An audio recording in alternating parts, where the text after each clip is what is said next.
Hello everyone, সবাই কেমন আছো? তো এখন বাজে 3:30 আর এই সময় আমাদের এখানে বৃষ্টি হচ্ছে। তো বৃষ্টিটা দেখতেও খুব সুন্দর লাগছে। তো তোমাদের এটা দেখাচ্ছি, কেমন লাগছে অবশ্যই কমেন্ট করো। দেখো প্রচণ্ড জোরে ঝাপটা দিচ্ছে আর বৃষ্টিটা হচ্ছে, কত সুন্দর দেখতে লাগছে দেখো।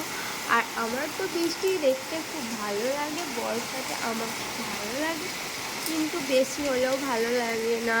এই যে আর দেখতে বৃষ্টি পাচ্ছ। হলে আমার বৃষ্টিতে ভিজতেও খুব ভালো লাগে, কিন্তু আমার শরীরটা খারাপ হওয়ার কারণে আমি বৃষ্টিতে যাইনি। আর আমি ভিজিও নি, কারণ আমার জ্বর এসেছে। আর এই বৃষ্টিতে ভিজলে তোমাদের দাদাভাই আমায় খুব বকবে। কিন্তু যখন আমি আইবুড়ো ছিলাম, স্কুলে পড়তাম, তখন বৃষ্টি হলেই আমরা কম বেশি সময় বৃষ্টিতে বন্ধুরা মিলে ভিজতাম, তারপর জল ঘাঁটতাম, খুব ভালো লাগতো। আর তোমরা কে কে স্কুলে গিয়ে বৃষ্টিতে ভিজেছো অবশ্যই কমেন্ট করে জানাবে। তো আজকে আমার ভিডিওটা এই পর্যন্ত। তো সবাই ভালো থেকো, বাই বাই।